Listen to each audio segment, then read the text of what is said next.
বন্ধুরা, আজকে কাশ্মীর উত্তপ্ত, কারণ সেখানে এতগুলো লোক মারা গেছে। আমরা সেটা নিয়ে ভাবছি, মানুষের মানসিকতা কোথায় গেল, কেন এমন হচ্ছে? তাই তো উত্তপ্ত ধরনী, উত্তপ্ত সেই স্বর্গভূমিতে দাঁড়িয়ে কিসের চিৎকার! চলে গেল স্বামী, মেহেন্দি পরা হাত, এখনো কাটিনি ঘুমঘোর। চলে গেলে তুমি আমাকে ফেলে। এই যে দুঃখ বেদনা সবাই বুঝতে পারবে না। তাই বিবেকানন্দ বলেছিল, বড় লোক হইও না, বড় মনের মানুষ হও। এই কথাটা অণু পরমাণু থেকে অনেক দামি। অণু এবং পরমাণু ধ্বংস করে দিতে পারে, কিন্তু এই যে বড় মনের মানুষ হও, এ সুন্দর একটা পৃথিবী তৈরি করতে পারে, যে পৃথিবীতে কোনো দুঃখ থাকে না, জ্বালা থাকে না, যন্ত্রণা থাকে না, শুধু ভালোবাসা, শুধু ভালোবাসা।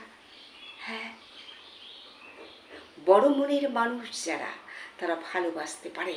তাই সেদিন ট্রেনে যে মা সবজি কিনলো আর 10 টাকা তার হাতের ভিতরে দিল, খোকা তুই খেয়ে নিস। ওগো জননী, জননী জন্মভূমিশ্চ স্বর্গাদপি গরীয়সী। তোমার 10 টাকা 1 কোটি টাকার সমান, সেই বিবেকানন্দ কথার সমান। অনুপরমাণুবাদ সে ধ্বংস করতে জানে। হ্যাঁ, আজ কাশ্মীর উত্তপ্ত।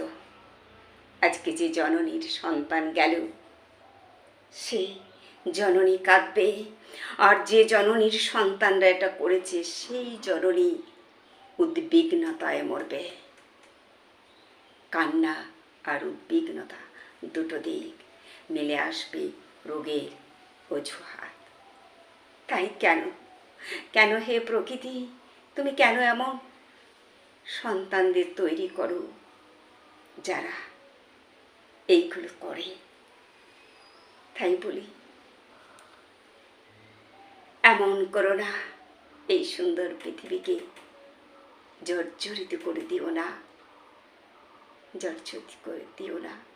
আমার সমস্ত বন্ধুদের অনুরোধ, সুন্দর থেকে সুন্দর করো এই ধরনী। বসন্তে ফুটিবে ফুল, বর্ষায় ঝরবে বৃষ্টি, ফাগুনে আগুন ছড়ানো ফুল।